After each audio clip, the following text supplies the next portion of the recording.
دنیا تیزی سے بدل گئی، حالات نے عجیب و غریب سا رخ اختیار کر لیا۔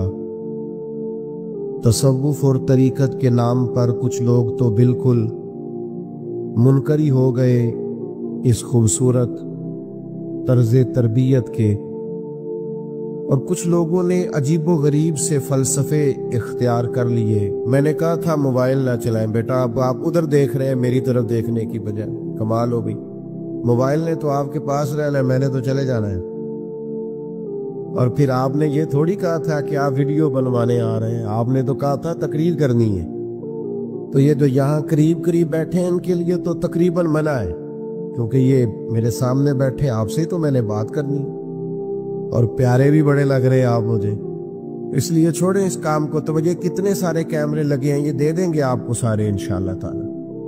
میرے بھائیوں، کچھ لوگوں نے عجیب و غریب سی تشریحات کر لیں تصوف کی، کسی نے کڑے پہن لیے، کسی نے بال بے تحاشا بڑھا لیے، کسی نے عجیب و غریب رنگ اختیار کر لیا، اور بہت ساری بے دینی اس کے اندر ڈال دی۔ ایک تو یہ ہے کہ ہم تصوف کا، طریقت کا، اللہ کے بندوں کا پتہ کسی شخص سے پوچھیں، کسی کتاب کو دیکھیں، تو لوگ مختلف الخیال دنیا میں ملتے ہیں۔ ایسا نہ کریں کہ رب کے قرآن سے ہی پوچھ رہے اللہ کے بندے کس طرح کے ہوتے ہیں، تاکہ بہت سارے فکری الجھاؤ سے اور ذہنی تضاد سے اور مزاجوں کے انتشار سے بچا جا سکے۔ کسی فلسفے میں نہ الجھیں، جبے کبے کو نہ دیکھیں، کسی قسم کے کسی الجھاؤ کا شکار نہ ہو، اللہ کا قرآن پڑھیں۔ اللہ کریم نے قرآن مجید میں فرمایا وَعِبَادُ الرَّحْمَنِ الَّذِينَ يَمْشُونَ عَلَى الْأَرْضِ هَوْنًا،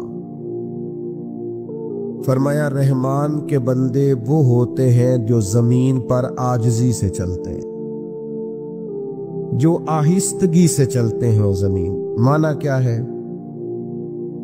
وزادار لوگ ہوتے ہیں،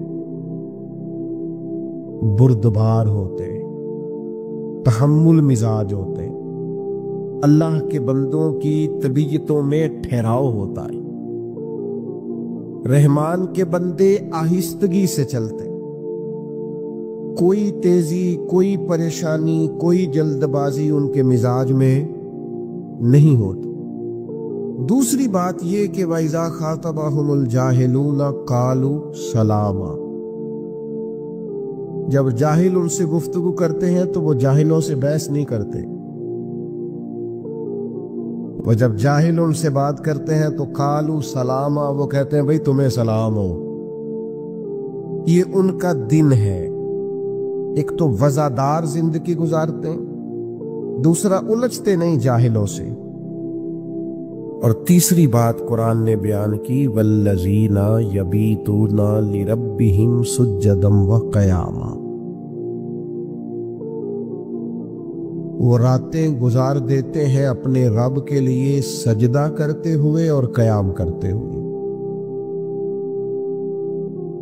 کتنی تیزی ہے ہماری طبیعتوں میں، الجھاؤ ہے، پریشانی ہے۔ دیکھیں نا، یہ اللہ کا گھر ہے، بعض اوقات ہم مسجد میں آتے ہیں، سلام لینا یا ہاتھ چومنا یا میرا نعرہ لگانا یا میرے لیے اس سے مجھے کیا فائدہ ہوگا؟ مجھے تو فائدہ اس بات سے ہوگا کہ آپ میری کوئی بات مان لیں اور اس پر عمل کریں، تاکہ اللہ میری بھی بخشش کا کوئی سامان بنائے۔ لیکن ہمارے ہاں ایک عجیب سی بے چینی ہے، بے قراری ہے۔ میں بہت ساری جگہوں پہ اب جا نہیں پاتا کیونکہ لوگوں کو تکلیف ہوتی ہے۔ میں داتا صاحب رحمت اللہ علیہ حاضری دینے چلا گیا تو وہ شور ہوا، پکڑ دکڑ، آنا جانا، جس طرح ابھی ماشاءاللہ سے آپ نے نہیں کیا۔ اسی طرح سے پھر کیا کرتے ہیں، سوچتے ہیں کہ جب لوگ ایک دوسرے پر گریں گے، بوڑھوں کو تکلیف ہوگی تو بہتر ہے نہ جائیں، آزمائش ہو جاتی ہے بزرگوں کے لیے۔ ٹھہراؤ پیدا کریں۔ اللہ کے بندے زمین پر آہستگی سے چلتے ہیں، ٹھہراؤ ہوتا ہے، بردباری ہوتی ہے، تحمل ہوتا ہے، طبیعت میں سکون ہوتا ہے۔ آج بے چینی ہے، بے قراری ہے، جلدی بڑی ہے لوگوں کو۔ ہمارے طالب علم، ہمارے بچے جن کے پاس ڈگریاں ہیں وہ بھی بڑے ذرا جلد باز ہو گیا۔ دین کا کام کرنے والے بھی بیچاروں کو جمعہ 8 دن ہوتے نہیں کوئی دینی کام کرتے تو وہ پوچھتے ہیں انقلاب کیوں نہیں آیا، کب حالات ٹھیک ہوں گے، کب انقلاب۔ بھائی ابھی تو آپ چلے ہیں، آپ ڈیوٹی دیں، اذان وقت پہ پڑھیں، مسجد کھولے، نمازی اللہ بھیجا کرتا ہے۔ اللہ کے بندوں میں ٹھہراؤ ہوتا ہے، جلد بازی، طبیعت کی بے چینی، بے قراری یہ پریشان کرتی۔ حلم، بردباری۔ حضرت بلال حبشی رضی اللہ تعالی